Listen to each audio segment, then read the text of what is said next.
Bismillahirrahmanirrahim. Assalamualaikum warahmatullahi wabarakatuh. Waalaikumsalam warahmatullahi wabarakatuh. Alhamdulillahirabbil alamin. Alhamdulillahilladzi arsala rasulahu bil huda wa dinil haqq liyudhhirahu 'ala dini kullihi wa kafa billahi shahida. Asyhadu an la ilaha illallah wa asyhadu anna Muhammadan abduhu wa rasuluh. Allahumma shalli 'ala sayyidina Muhammad wa 'ala ali sayyidina Muhammad. Rabbi shrah li sadri wa yassir li amri wa hlul 'uqdatam min lisani yafqahu qawli, amma ba'd. Alhamdulillahirrahmanirrahim. Dulur Victor, sahabat-sahabat sekalian yang menyimak perbincangan kita pada pagi hari ini. Hari ini saya ingin mengangkat, masih melanjutkan perbincangan pada bulan yang lalu ya. Masih kita kaitkan dengan peristiwa besar yang hari ini ditakdirkan oleh Allah kita menyaksikannya, Mas Ishak, yaitu perang di Palestina ya, antara Zionis Yahudi yang sudah sebenarnya menjajah saudara-saudara kita di Palestina itu sudah 75 tahun lebih begitu. Puluhan tahun ya.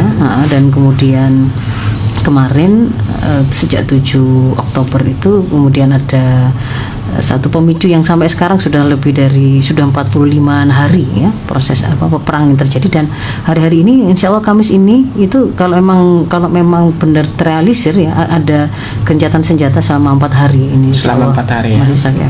Semoga keadaan saudara-saudara kita yang ada di Palestina dalam keadaan ya pasti sedang nggak baik-baik saja, tapi kita mendoakan supaya Allah memberikan kekuatan pada mereka, Allah mengokohkan kedudukan mereka, Allah memudahkan mereka bersabar, kuat ya, tabah menjalani ujian yang memang Allah takdirkan untuk mereka. Mereka memang orang-orang pilihan ya. Allah menakdirkan mereka itu menjadi ahlul Gaza, ahlul Filistin, penduduk Palestina, penduduk Gaza, sebagai penjaga Al-Aqsa, Baitul Maqdis, itu memang dengan kualifikasi yang dan sesuai dengan tugasnya begitu ya, Mas Ishak. Jadi kita memohonkan kepada Allah agar yang sakit-sakit segera disehatkan oleh Allah, yang sudah meninggal diterima kesyahidnya oleh Allah, yang ditinggalkan semoga diberikan kesabaran, ketabahan, dan tetap dikuatkan untuk menjalani amanah dan tanggung jawab yang harus mereka sempurnakan ya.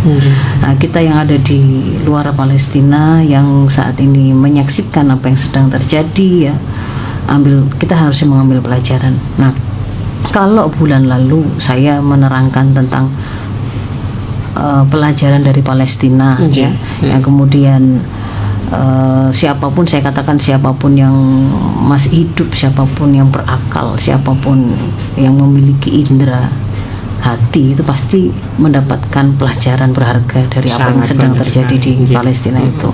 Pada bulan lalu saya sampaikan bahkan pelajaran itu tidak hanya diambil atau didapatkan oleh kaum muslimin ya. Jadi saudara-saudara kita di Palestina itu bahkan menginspirasi dunia begitu ya.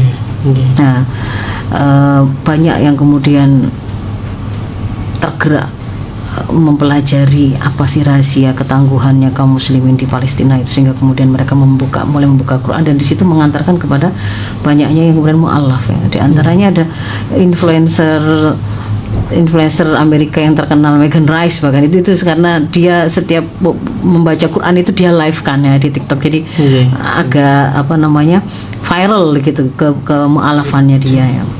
Nah, saya pada bulan lalu menerangkan ada beberapa pelajaran yang bisa kita ambil, di antaranya tentang ketangguhan. Sudah saya terangkan apa itu rahasianya. Kita memahami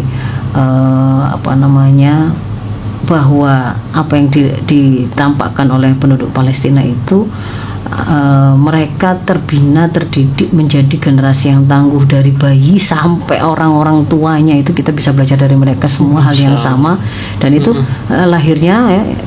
Kita tidak membahas hari ini, tapi ini saya reviewkan sedikit supaya nyambung ya.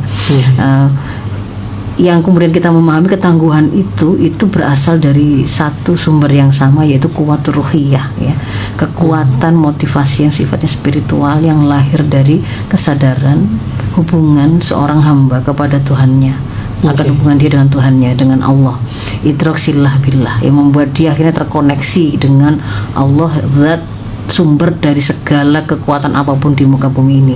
Dan ketika kemudian kita bicara kuwatur ruhiyah itu melampaui kemampuannya itu, kekuatan itu melampaui kuwatul madiyah ataupun kuwatul maknawiyah, ya kan?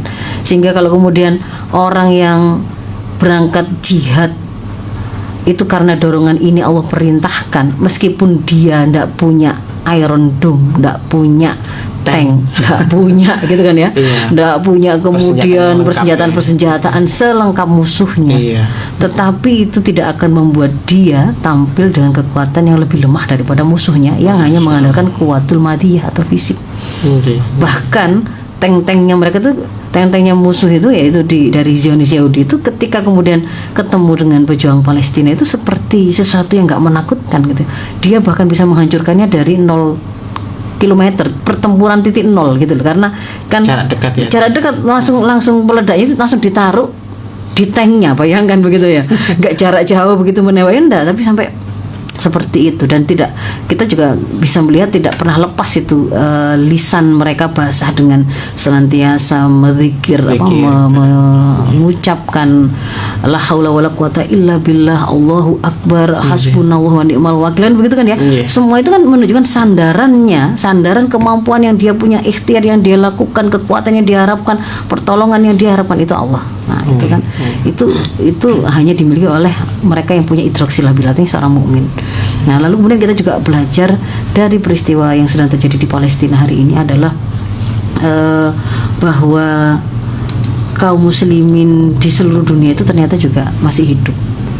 Ya, masih hidup artinya apa? Kita bisa melihat ketika mereka melihat apa yang terjadi di Palestina itu kan kaum muslimin di seluruh dunia itu kan merespon, mereka juga merasakan kesedihan, mereka tidak terima, mereka juga ada marah, mereka ingin membantu begitu ya. Tapi pada saat yang sama kita juga melihat ada sebuah situasi keterputusan antara rasa yang dimiliki oleh umat dengan kebijakan yang kemudian ternyata diambil oleh penguasa mereka. Jadi di situ memang juga satu pelajaran tersendiri, kita melihat ada pengkhianatan di level kekuasaan begitu ya.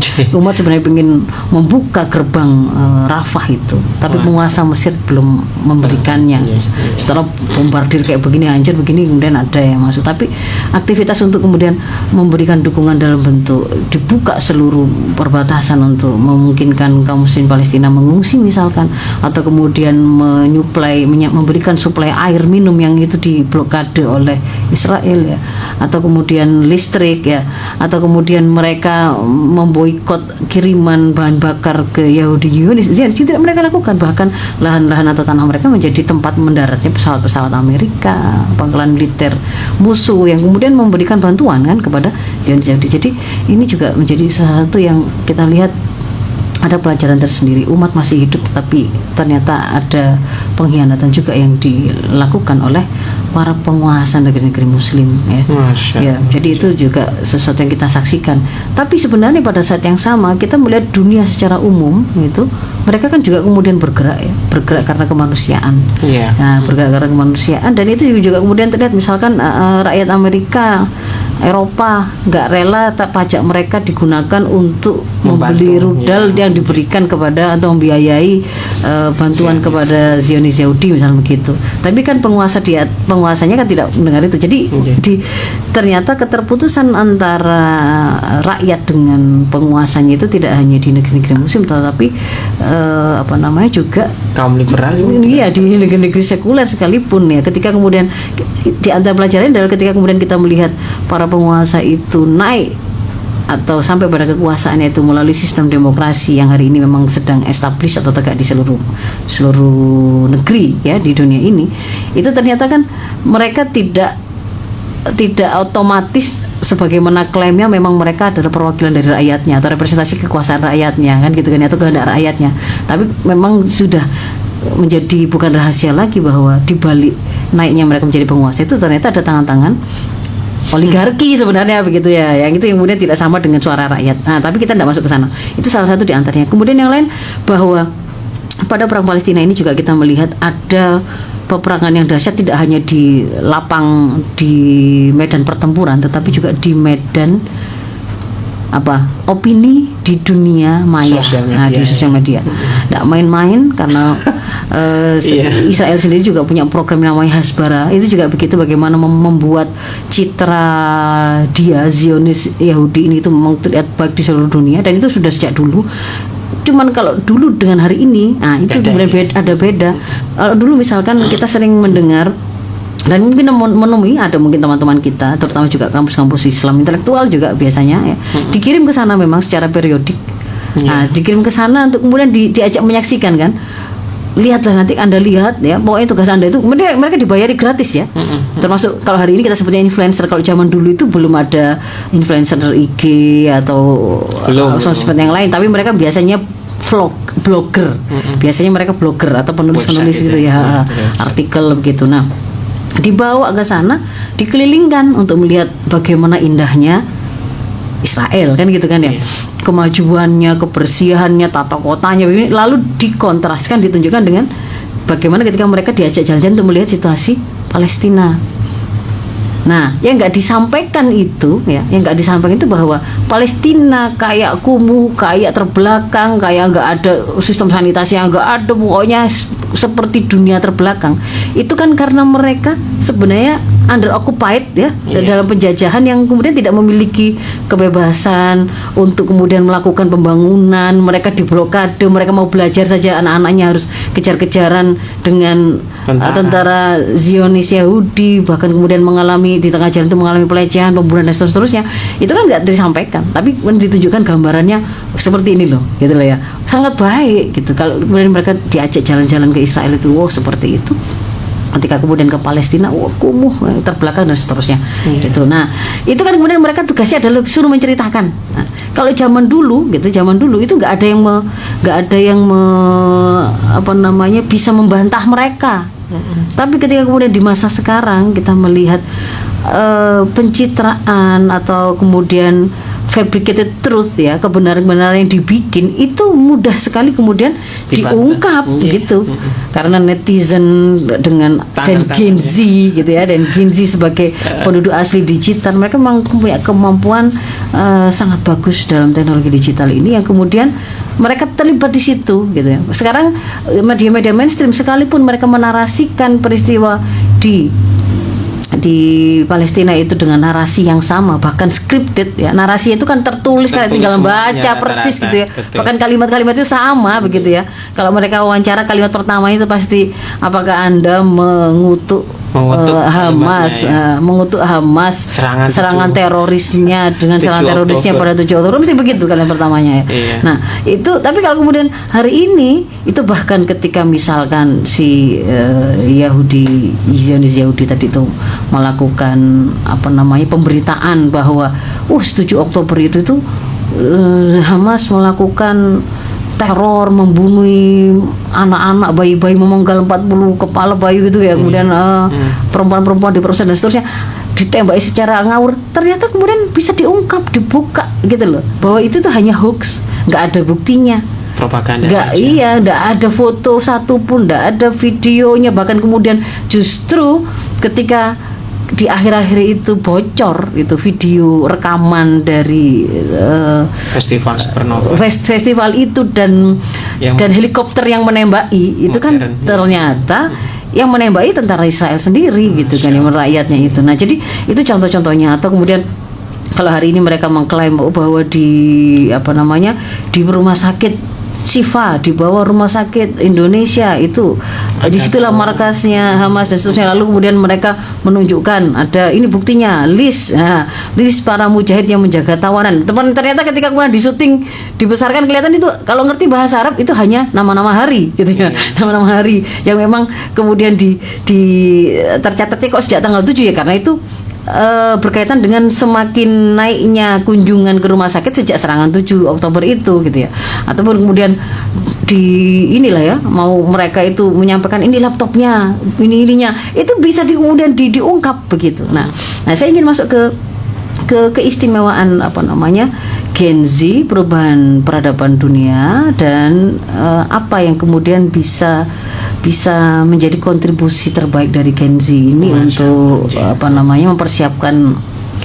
Kita akan menyaksikan, memang akan hari-hari ke depan itu tidak lagi sama eranya gitu Mas Isak. Jadi ketika kemudian dulu Amerika secara dengan arogannya dia sejak 2001 ya mengultimatum dunia ya, pasca serangan WTC itu mengultimatum dunia. Mas Isak sudah lahir ya 2001 ya? Masih kecil, masih SD itu kelas 1. Iya. Jadi waktu itu kemudian mengultimatum dunia, Anda bersama kami memerangi teroris, atau berarti kalau Anda tidak mau Anda terorisnya, kan gitu kan ya? Iya. Nah, narasi teroris yang kemudian dikembangkan oleh Amerika dan diserukan ke seluruh dunia itu apa? Itu kan adalah Muslim. Yang mana itu spesifik dia kemudian menyebutkan seperti hukum-hukum seputar jihad, penolakan mereka terhadap sistem aturan perundang-undangan yang itu dari negara barat, seperti konsep-konsep hak asasi manusia, seperti demokrasi ya, kebebasan. Nah, itu kan kalau ada yang melakukan itu, wah itu berarti itu bentuk dari radikalisme menyulut terorisme, kan begitu. Yang itu kemudian siapa yang disebut di situ itu yang harus diperangi itu Muslim. Itu narasi yang mulai saat itu sampai kemudian sekarang ini itu masih jalan, tetapi pasca Palestina ada banyak hal yang itu menjadi transparan, terungkap bahwa terorisnya itu sudah tidak bisa dipertahankan lagi. Teroris yang sesungguhnya itu bukan kaum muslimin, tetapi Amerika dan sekutu-sekutunya termasuk Israel. Apa yang kemudian mereka tampakkan dalam perang hari ini itu jelas mengungkap lebih dari terorisme. Itu luar biasa, sangat sadis, sangat genocide, ethnic cleansing ya.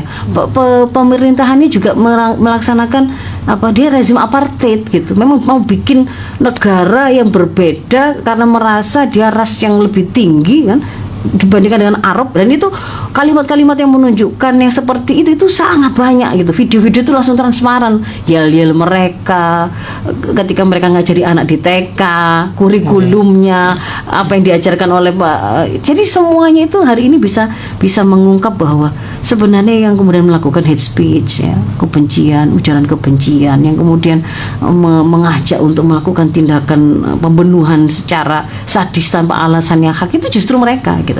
Nah, ini kalau kemudian kita kaitkan dengan apa yang mau kita bahas hari ini, Gen Z dan perubahan peradaban. Kenapa sih gitu ya? Saya ingin menunjukkan kepada semua dulur-dulur Victor, kita semua kaum muslimin hari ini, para orang tua, para pendidik, kita wajib memberikan perhatian yang lebih kepada Gen Z ini. Kenapa? Karena hari ini Mas Isak, Gen Z itu kita kan disebut kita sedang mengalami bonus demografi. Bonus demografi itu adalah ketika jumlah penduduk usia produktif kita itu melampaui jumlah lansia maupun anak-anak yang dikatakan tidak produktif. Nah, komposisinya itu kalau kemudian mau kita lihat umurnya gitu ya, itu terbesarnya itu adalah Gen Z dan plus milenial. Tertingginya itu Gen Z, itu sekitar 27,94%. Jadi kalau total penduduk kita itu 270,2 juta jiwa dari hasil sensus penduduk tahun 2020 ya. Itu Gen Z. Gen Z itu siapa sih? Yang lahir dari 97 sampai 2011 ya. Itu adalah Gen Z. Kemudian milenial itu yang lahir dari 81 sampai 96, itu sekitar 26%. Nah, kalau kemudian ditambah lagi dengan kalau masih masuk milenial atau Gen Z ya? Milenial lagi. Milenial akhir ya, mau Gen Z ya. Kalau ditambahi dengan Gen X itu berarti saya termasuk Gen X yang akhir ya. Yang akhir. Itu sebenarnya Gen Z plus milenial, apalagi ditambah post Gen Z kayak Alpha, sekarang masih usia SD, gitu, SMP. Itu tuh sudah totalnya itu sudah melampaui 60% Mas Isak ya. Jadi benar-benar, makanya kalau kemudian realnya ya kita jalan-jalan kemana-mana di negeri ini, itu kan kita akan lihat ada muda. Banyak sekali anak muda. Beda dengan kalau kita itu lihat di Jepang, kita lihat di Eropa gitu. Pokoknya kalau kita lihat kemana-mana itu orang tua. Tapi kalau kita sekolahan TK rame, SD rame, SMP rame, SMA, kuliah di masjid, di jalan cangkruk dan seterusnya, sampai di tempat-tempat ngegame juga sama semuanya orang-orang muda gitu kan. Dan karena memang kita sedang bonus penduduk usia produktif atau muda.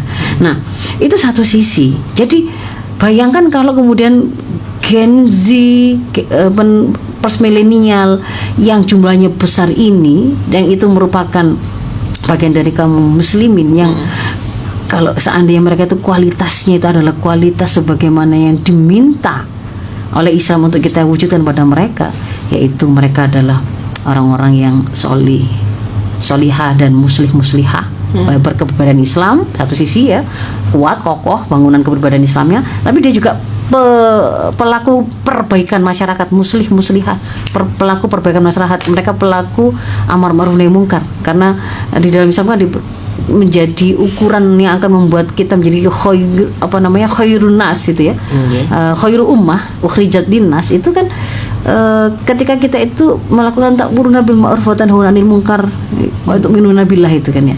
Jadi kita beriman, lalu kemudian karena dorongan iman itu kita beramar ma'ruf nahi munkar. Maka kalau mereka kemudian adalah orang yang seperti ini, mereka kemudian juga disiapkan untuk menjadi khalifah fil ard. Mereka menjadi orang-orang yang menegakkan kebenaran dan kebaikan, bukan pelaku koruptor gitu ya.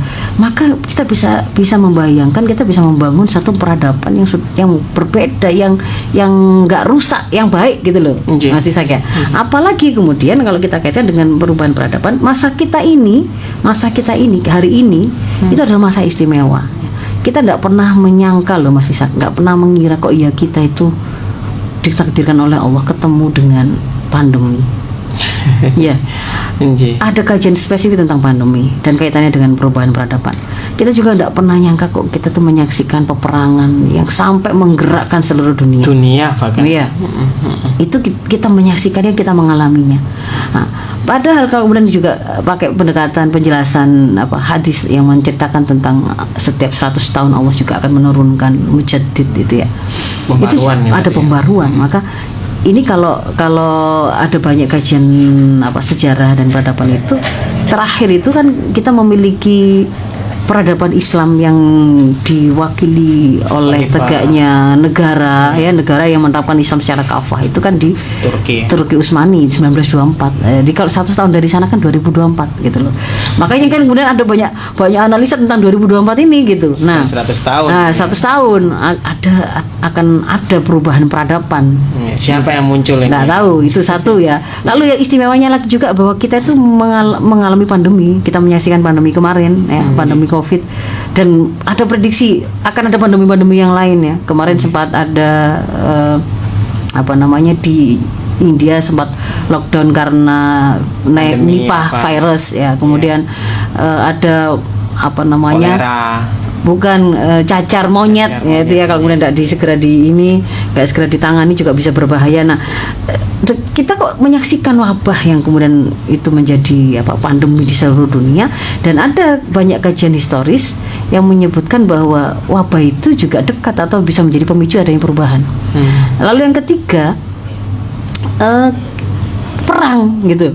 Itu juga begitu gitu ya. Termasuk jadi ada seorang intelektual namanya Lukem, Mas Ishak ya. Dia periset yang berbasis di Center for the Study of Existential Risk di Universitas Cambridge.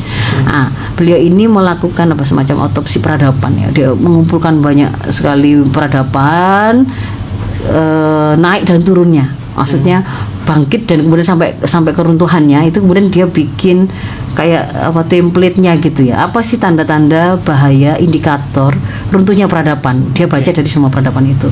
Ketemulah disampaikan di situ ketika ada 4 hal. Ya. Yang pertama adalah perubahan iklim. Ini kalau kita bilang hari ini ada perubahan iklim, sudah jelas lah, sudah ngerti lah. Kenapa kita ngerasa perubahan sampai kayak begini nih ya? Sampai kemudian kutub itu juga mulai meleleh, ada banjir dan seterusnya, itu kekeringan yang lama ini kan perubahan iklim. Lalu yang kedua, degradasi lingkungan. Dia mengatakan begitu. Degradasi lingkungan juga seperti itu, sama. Kita kan juga menyaksikan hari ini kan bagaimana kemudian tidak hanya daratan, lautan, udara, itu lingkungan kita juga mengalami kerusakan yang parah gitu.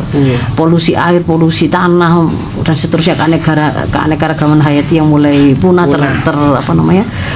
terganggu dan seterusnya. Itu indikator kedua. Lalu yang ketiga, ketidaksetaraan dan dominan oligarki, loh kan ya. Ini kan juga sesuatu yang juga kita saksikan gitu loh ya.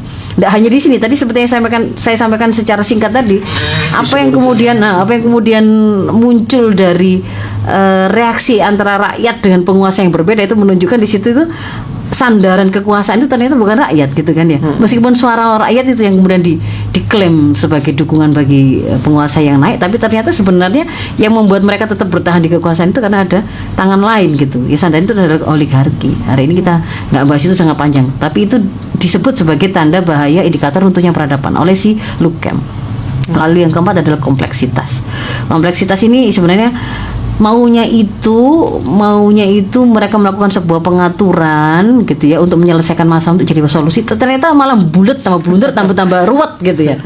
Maunya menghilangkan korupsi, dibikinlah aturan itu dengan cara harus tender, harus begini, harus gini, tapi ternyata malah itu jadi jalur untuk terjadinya korupsi lebih besar. Ada trik-triknya dan seterusnya ya gitu. Nah terus ditambah di sini dikasih keterangan faktor eksternalnya itu bisa berupa perang, bencana alam, kelaparan dan wabah. Ini semua kita dapat hari ini, kita saksikan. Jadi artinya apa? Saya mau menyampaikan hari ini bisa jadi kita sedang ada pada masa di mana kita itu akan menyaksikan ada banyak sekali perubahan yang akan terjadi menuju kepada keruntuhan peradaban lama, kepada munculnya peradaban yang baru.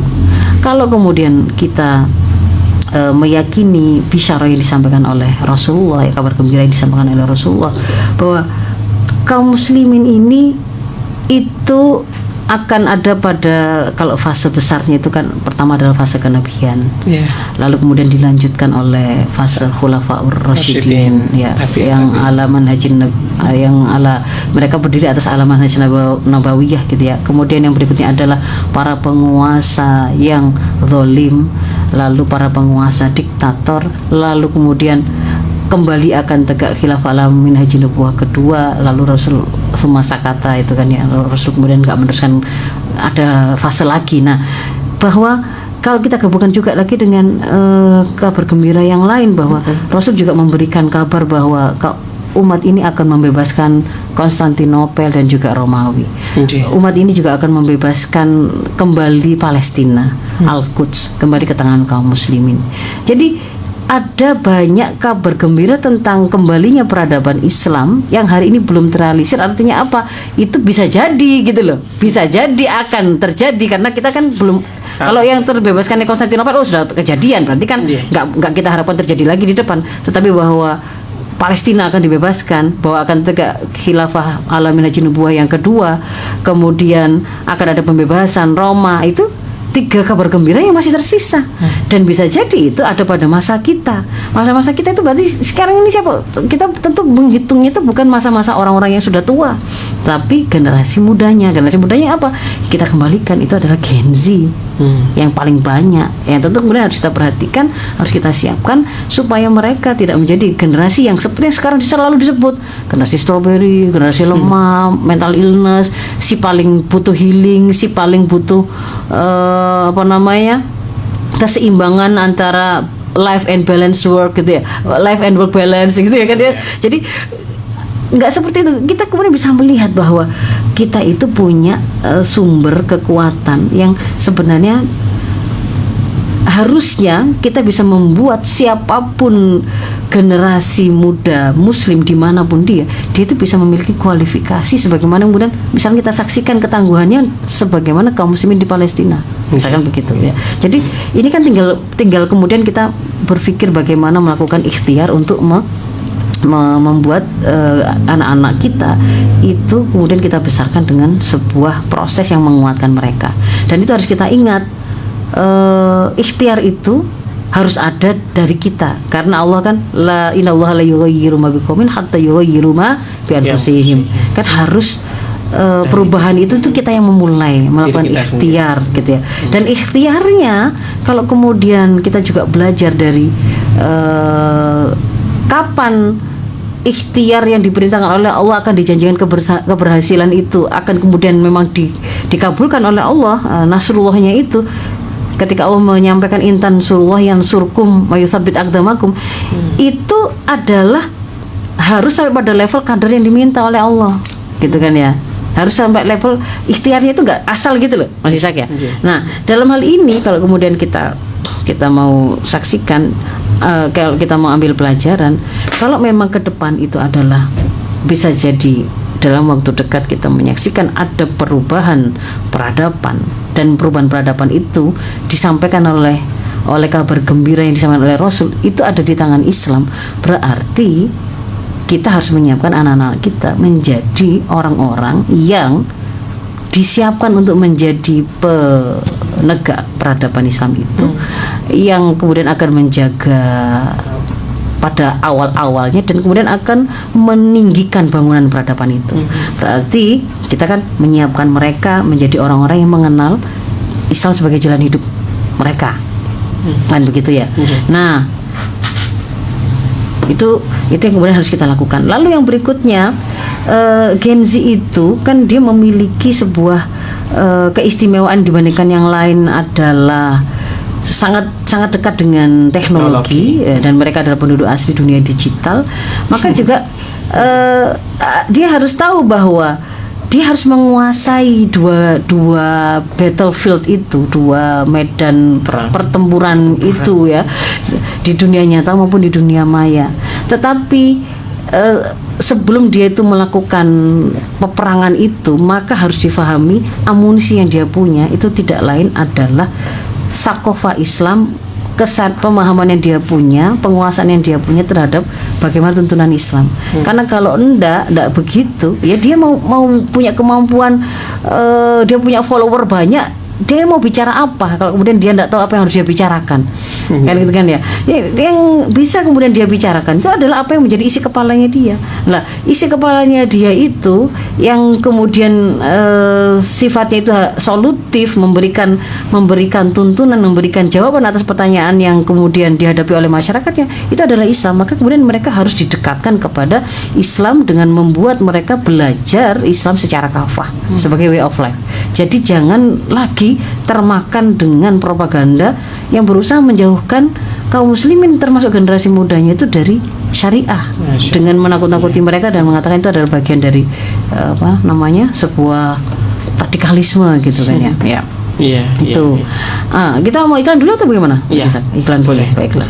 Baik, kita akan lanjutkan lagi Ustazannya, dan nanti kita akan berikan kesempatan untuk Dulur Victor untuk bisa bergabung dengan kami Dulur untuk interaktif ya. Jangan kemana-mana Dulur, tetap di Fajar Syiar El Victor.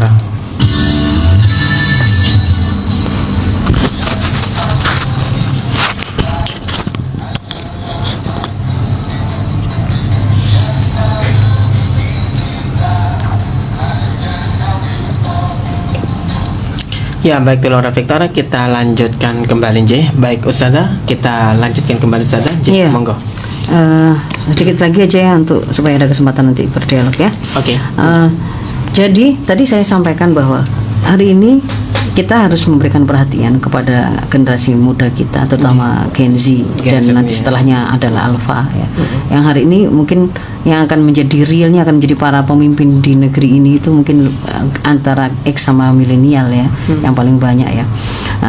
Tapi bahwa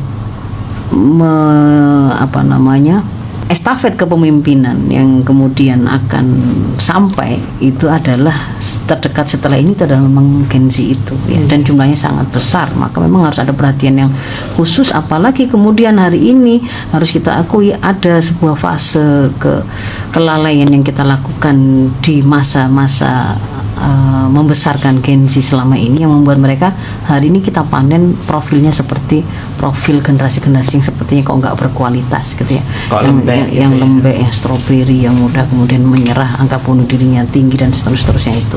Nah, padahal kita sedang berbicara ini masa yang sedang kita hadapi itu masa istimewa yang kemudian berpeluang sekali akan terjadi perubahan peradaban gitu. Dan perubahan peradaban yang mana, mau ke arah mana kira-kira dunia ini Ya kalau kita meyakini kabar gembira yang diberikan oleh Rasulullah itu adalah peradaban Islam yang akan kembali, sehingga kemudian menjadi tanggung jawab kita dalam menyiapkan generasi yang akan siap untuk menyambut tegaknya peradaban tadi. Bahkan dia yang akan mungkin yang menegakkannya bisa jadi itu bagian kita termasuk di dalamnya. Tapi kita yang kemudian akan menyiapkan generasi-generasi yang akan menghebatkan, meninggikan gambaran peradaban Islam itu sebagaimana dulu kita sudah pernah peradaban Islam itu tegak gitu loh ya. Dan hasil kajian historis yang tadi saya sampaikan, yang disampaikan oleh seorang intelektual Lukem tadi, itu hari ini banyak menunjukkan indikator-indikator runtuhnya peradaban. Kalau hari ini peradabannya adalah sistem sekuler kapitalisme yang sedang memimpin, itu terpenuhi semua. Ada degradasi lingkungan, oligarki yang mendominasi, adanya perubahan iklim gitu kan ya. Lalu ada faktor eksternal yang kita juga nggak pernah mengira, kok ayo ada wabah, ada kelaparan, ada perang, ada pandemi yang itu sangat dekat dengan terjadinya perubahan peradaban. Maka kita berpikirnya itu seperti itu ya. Nah, tadi pesannya adalah bahwa sebelum kemudian dia itu bisa menjadi pejuang Islam sebagai mereka yang akan menggambarkan gambaran peradaban Islam itu pada diri mereka sebagai bentuk hidup yang bisa diindra oleh semua umat manusia di muka bumi, maka tentu generasi-generasi muda Islam harus kita siapkan untuk menjadi profil-profil berkepribadian Islam, gitu kan ya tadi ya pesannya ya. Maka kembalikanlah mereka, kenalkanlah mereka kepada akidah Islam, tauhidullah, yang itu akan melahirkan kuwat ruhiyah yang sebagaimana tadi di awal saya sampaikan, itulah yang menjadi rahasia kekuatan ketangguhannya kaum muslimin termasuk yang di Palestina hari ini. Maka dekatkan mereka kepada akidah yang kuat, yang lurus, yang benar. Jangan ditakut-takuti, jangan digoyang, jangan digoncang, jangan disama-samakan dengan semua keyakinan apapun yang lain, jangan. Karena ketika Islam mengatakan inna dina indallahil Islam, itu yang kita ajarkan. Ketika kemudian Islam mengajarkan bentuk toleransi itu bukan kemudian ikut ibadah sana sini, berdoa bersama sana sini, tetapi bahwa semua tidak boleh dipaksa untuk masuk ke dalam Islam, la ikraha fiddin, tidak ada paksaan untuk masuk ke dalam agama Islam. Tetapi tidak juga bermakna kita kemudian mengikuti agama mereka atau beribadah dengan non muslim itu secara bergantian, karena lakum dinukum waliyadin. Maka itu yang kita ajarkan, tidak perlu kemudian dirubah-rubah yang malah melemahkan. Nah, yang kedua, ajarkan mereka, dekatkan mereka untuk menguasai Islam itu sendiri dalam seluruh aspek kehidupan sebagai way of life. Dalam hal bagaimana dia mengatur diri dia sendiri, bagaimana dia berpakaian, bagaimana dia makan, dia minum, bagaimana dia menghiasi dirinya dengan akhlak, itu hal-hal itu juga diatur oleh Islam secara detil. Sebagaimana juga detil diatur bagaimana mengatur hubungan dia dengan Tuhannya, persoalan akidah, persoalan ibadah sangat rinci. Sebagaimana juga harus kita terangkan dan kenalkan umat ini, generasi muda kita, kepada sistem kehidupan yang dimiliki oleh Islam. Apakah sistem pergaulannya, sistem politiknya, sistem ekonominya, sistem persangsiannya, semua itu bagian dari Islam ada, begitu loh.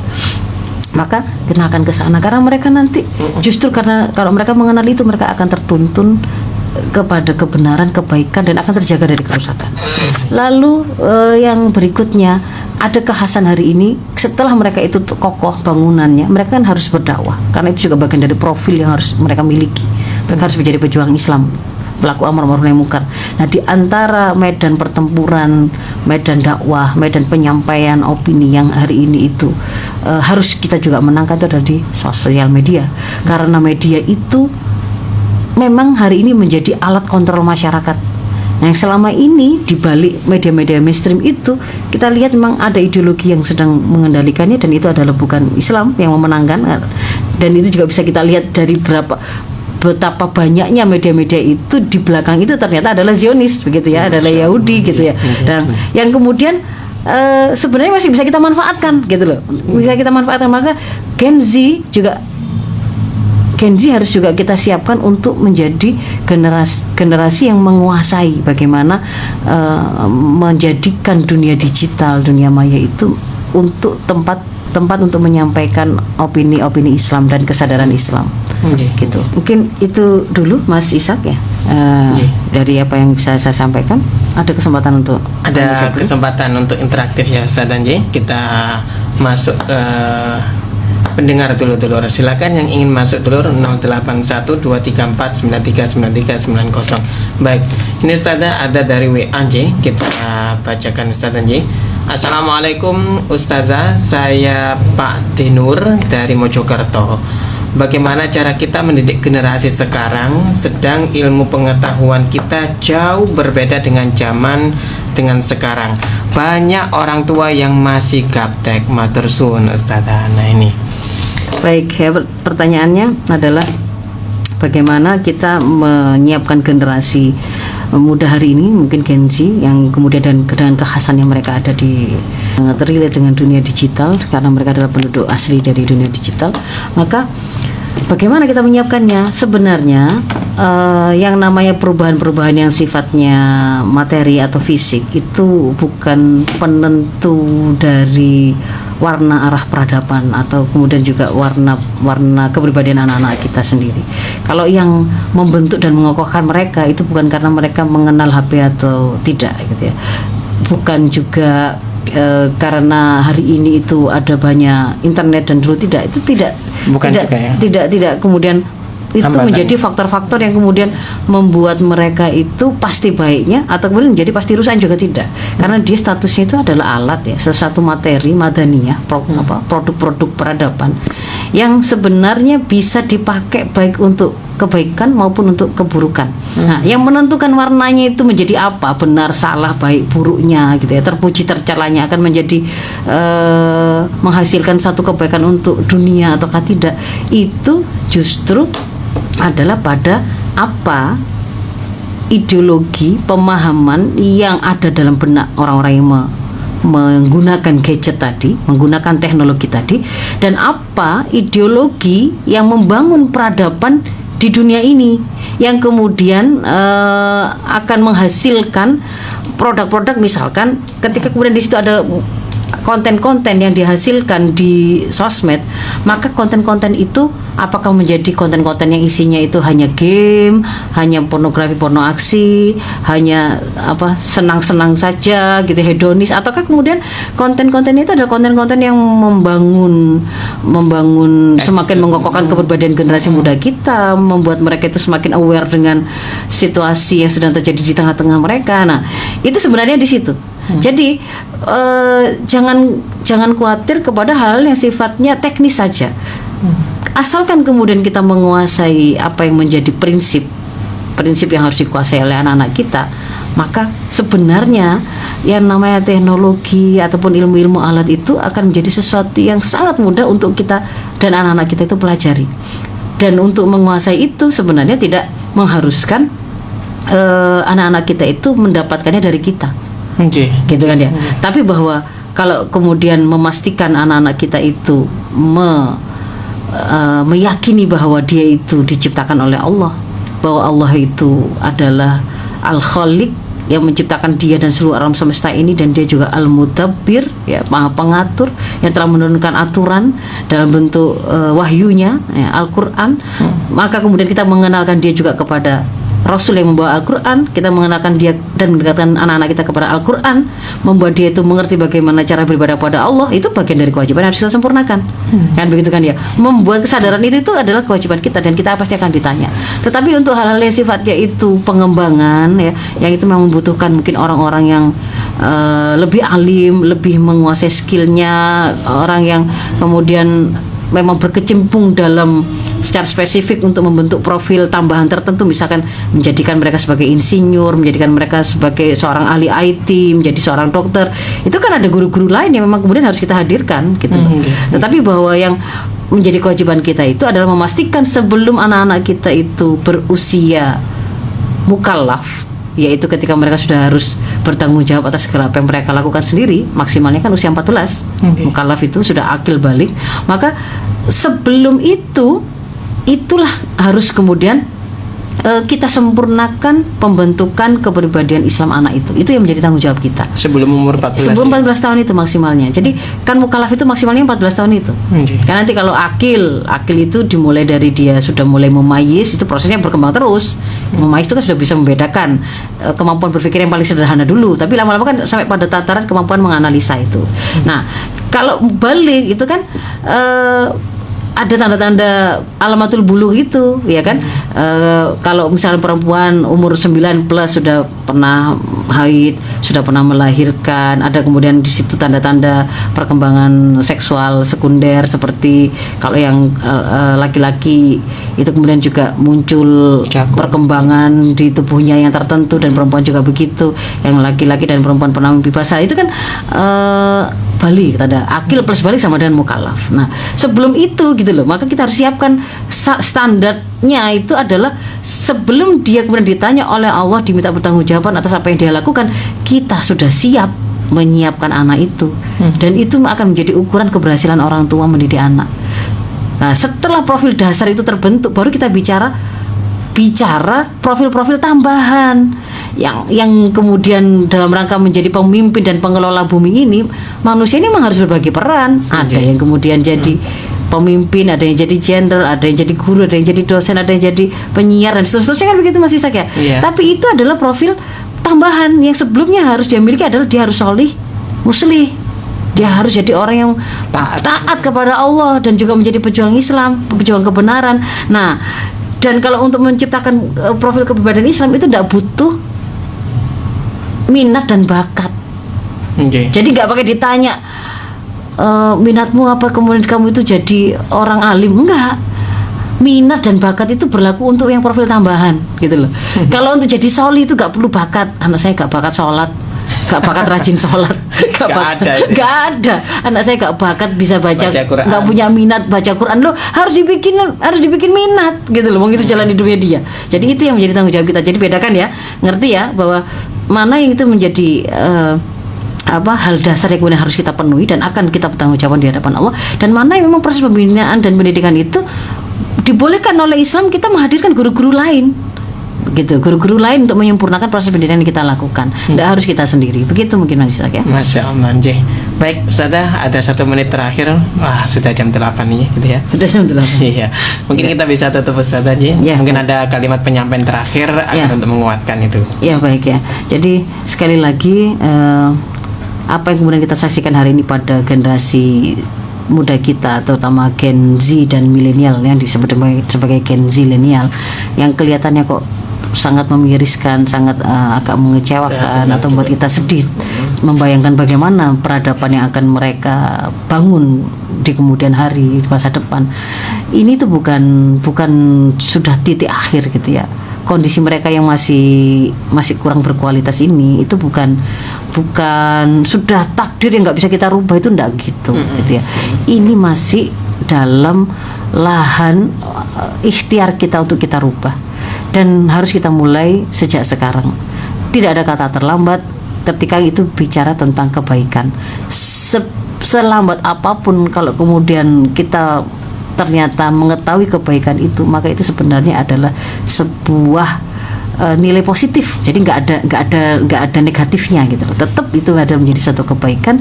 Tinggal lakukan saja. Memang kita diminta untuk melakukan ikhtiar, karena ikhtiar itu harus perubahan berawal dari ikhtiar kita, dan ikhtiar yang kita lakukan harus selevel dengan kadar yang diminta oleh Allah. Kalau kita menginginkan umat Islam itu akhirnya menjadi pemimpin peradaban, ya berarti sampai pada level itu, melayakkan diri, menyiapkan kaum generasi kita itu menjadi para pemimpin peradaban.